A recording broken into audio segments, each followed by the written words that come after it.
గత కొన్నేళ్లుగా శబరిమల విషయంలో వచ్చిన ఆంక్షలకు సంబంధించి ఏదైతే నడుస్తుందో, మహిళలకి ఆ టెంపుల్‌లో ఎంట్రీ ఇవ్వాలి అనే దాని మీద ఇంతకీ ఎంత వివక్ష అనే దాని మీద కొంత నడుస్తుంది. ఈ నేపథ్యంలో సుప్రీంకోర్టుకు సంబంధించిన ఒక స్టేట్మెంట్ ఇక్కడ మనం వార్తగా చూడొచ్చు. ఎందుకంటే కోట్లాది మంది భక్తుల మనోభావాల్ని దెబ్బతీసే విధంగా కోర్టులు గాని, న్యాయస్థానాలు, చట్టాలు ఇవేవి కూడా వాళ్ళ యొక్క పరిధికి మించి అందులో ఎంటర్ అవ్వకూడదనేది ప్రతి ఒక్కరి యొక్క అభిప్రాయం. ఎవరి మతాచారాలు వాళ్ళవి, ఎవరి ఇబ్బందులు వాళ్ళవి. కాకపోతే మిగతా మతాలు మైనారిటీకి సంబంధించి జోక్యం చేసుకొని కోర్టులు ఎక్కడ ఎందుకు జోక్యం చేసుకుంటున్నాయి అనేది కొంతమంది అభిప్రాయం. ఈ నేపథ్యంలోనే వాళ్ళు కోర్టుకు వెళ్ళడం కూడా జరిగింది. అయితే ఇక్కడ ఒకసారి చూద్దాం. కేరళలో ఏదైతే మైనారిటీ ప్రాభం ఎక్కువగా ఉంటుందో, హిందువుల సంఖ్య గణనీయంగా తగ్గిపోయింది. ముస్లిం మైనారిటీలు అలాగే క్రిస్టియానిటీ బాగా పెరిగిపోయిన నేపథ్యంలో అక్కడుండే దేవాలయాలకు అత్యంత ప్రాచీన ఆదరణ కలిగిన, ప్రాముఖ్యత కలిగిన ప్రసిద్ధ పుణ్యక్షేత్రాలు అక్కడ ఉన్నాయి. తిరువనంతపురంలో అనంత పద్మనాభ స్వామి దేవాలయం కానీ, శబరిమలలో కొలువున్న అయ్యప్ప స్వామి దేవాలయం కానీ, అలాగే గురువాయూరులో ఉన్న శ్రీకృష్ణ దేవాలయం కానీ, అలాగే త్రిశూర్లో ఉన్న వడక్కనాథన్ మహాదేవుని టెంపుల్ అంటారు అది కానీ, అలాగే వాయికం, చోటానెకర్, ఇలాగ రకరకాల క్షేత్రాలు, చాలా ప్రసిద్ధ క్షేత్రాలు ఉన్నాయి కేరళలో.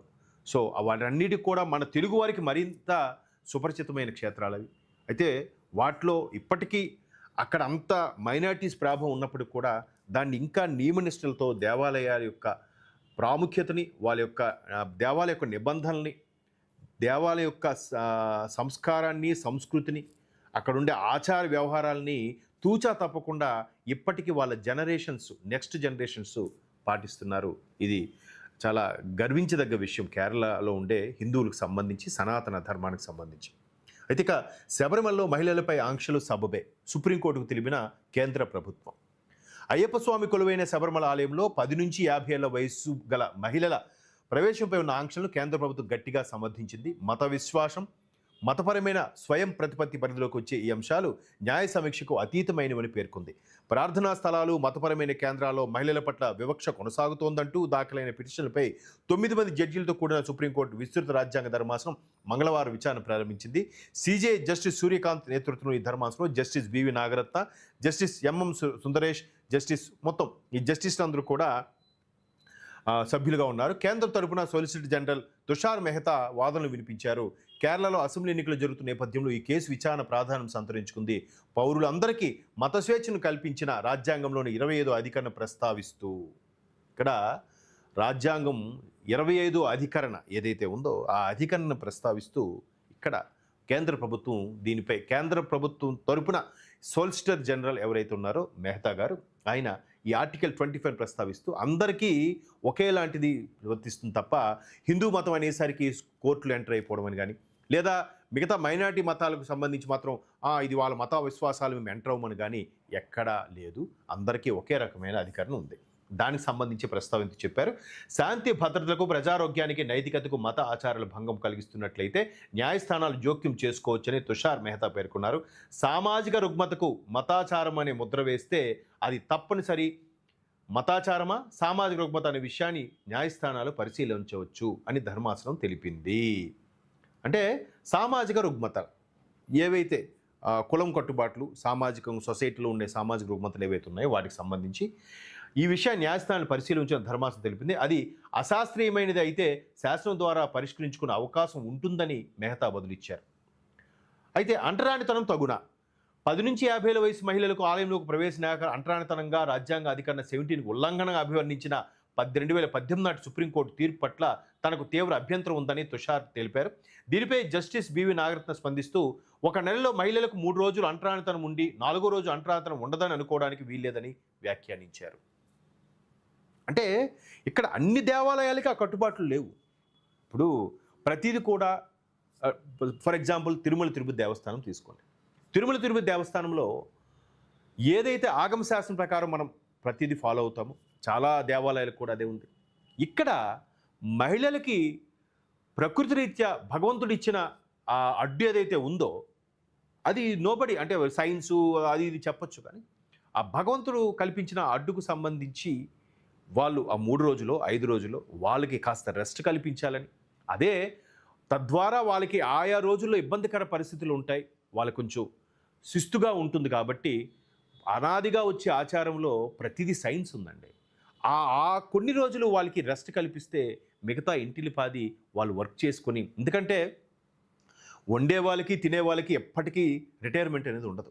సో గృహిణి ఒక మహిళ ఎప్పుడు ఇంటికి ఆశాంతం సర్వీస్ చేస్తూనే ఉంటుంది. అది తల్లి, తర్వాత బామ్మ, నాయనమ్మ, అమ్మమ్మ ఏదైనా కూడా తన సేవలు కొనసాగిస్తుంది. అటువంటి మహిళకి నిరంతరాయంగా రిటైర్మెంట్ లేనప్పుడు ఒకప్పటి ఆచారాల ప్రకారం నెలలో ఈ 3 రోజులు ఆమెకి రెస్ట్, లేదా ఈ 5 రోజులు ఆమెకి రెస్ట్ అనే కాన్సెప్ట్లో ఈ విధంగా పెట్టారు తప్ప దాన్ని ఏదో అంటరానితనంగా బూచీగా చూపించి సమాన హక్కులు అనే కాన్సెప్ట్లో లేనిపోయిన విద్వేషాలు రెచ్చగొట్టే ప్రయత్నం చేస్తుంది ప్రస్తుత సమాజంలో కొంతమంది సోషల్ మీడియా ద్వారా.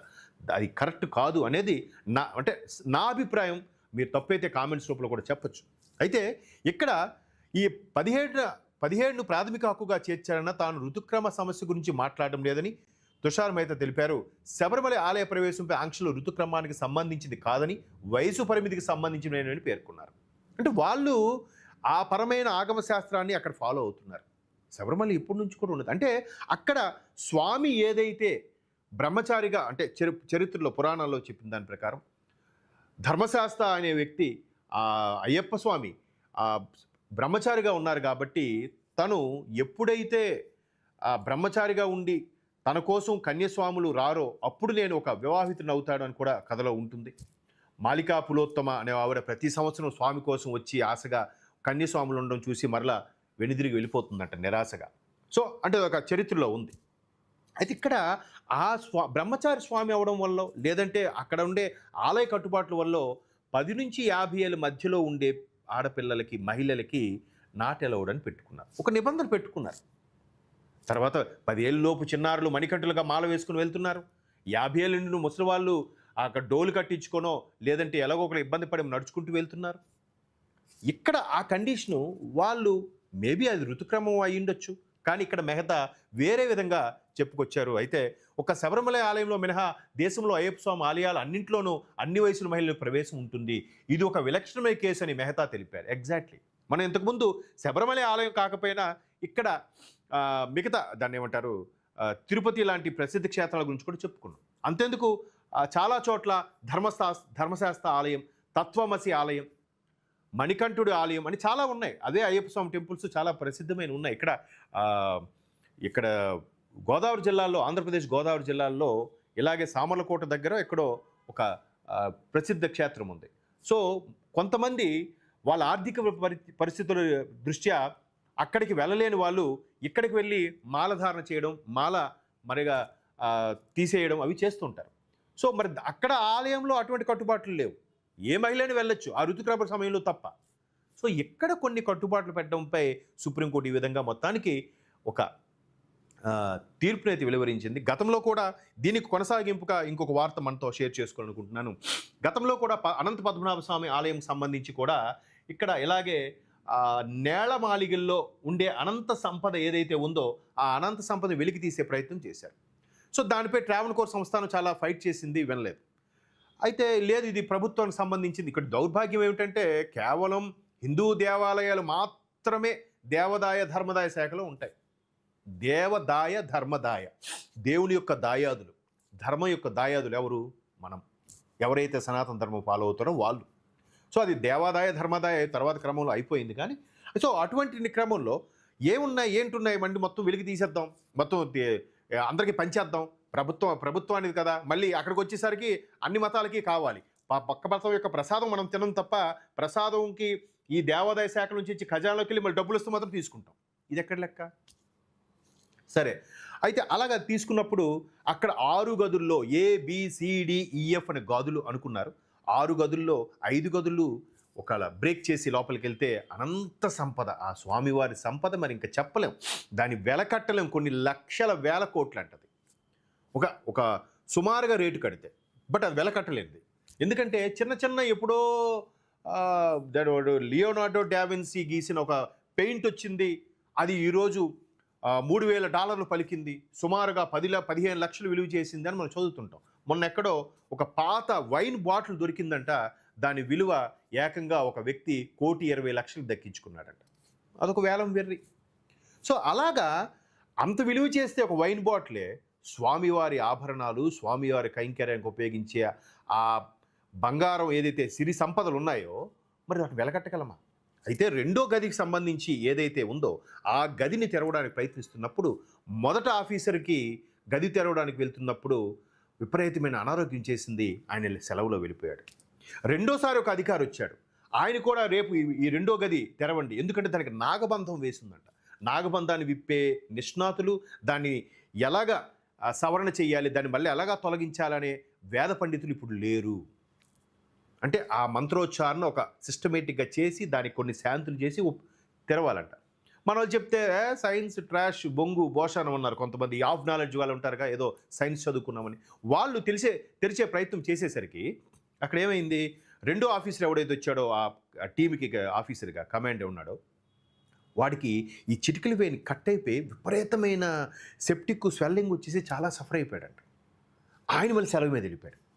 చూడండి, ఒకటి ఫస్ట్ వ్యక్తికి అనారోగ్యమైంది, రెండో వ్యక్తికి వేలు కట్టయింది, మూడోసారి వచ్చిన ఆఫీసరు రేపు ఇంక తెరుస్తామంటే పొద్దున్న ఆ దేవాలయం దగ్గరికి వెళ్ళేసరికి అనంత పద్మనాభ స్వామి దేవాలయం ఎంటర్ అయ్యేసరికి మదర్ చనిపోయిందని టెలిగ్రామ్ వచ్చిందట మూడో ఆఫీసర్కి. వెంటనే అందరూ భయపడ్డారు. ట్రావెన్ కోర్ట్ సంస్థానం మరొకసారి పిటిషన్ పెట్టింది సుప్రీంకోర్టుకి. ఇది పరిస్థితి ఇలా ఉంది, ఎందుకు మా మనోభావాలు దెబ్బతీసేలాగా మీరు ఆర్డర్స్ పాస్ చేశారు ఎందుకు అన్నట్టు వెంటనే సుప్రీంకోర్టు స్టే ఇచ్చింది.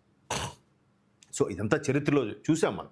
అయితే ఇక్కడ శబరిమలకు సంబంధించి కూడా సుప్రీంకోర్టుకు కేంద్రం తెలిపింది ఆంక్షలు సబబే, కేవలం శబరిమలలో కొలువు ఉన్న అయ్యప్ప స్వామి దేవాలయం మాత్రమే 10 నుంచి 50 ఏళ్ళ మధ్య మహిళలో కట్టుబాట్లు ఉన్నాయి. ఇంకా దేశంలో ప్రపంచంలో ఏ అయ్యప్ప స్వామి దేవస్థానం కూడా ఇటువంటి కట్టుబాట్లు లేవు అని చెప్పడంతో సుప్రీంకోర్టు దానికి అంగీకరించినట్టుగా ఇక్కడ వార్త మనం చూడొచ్చు.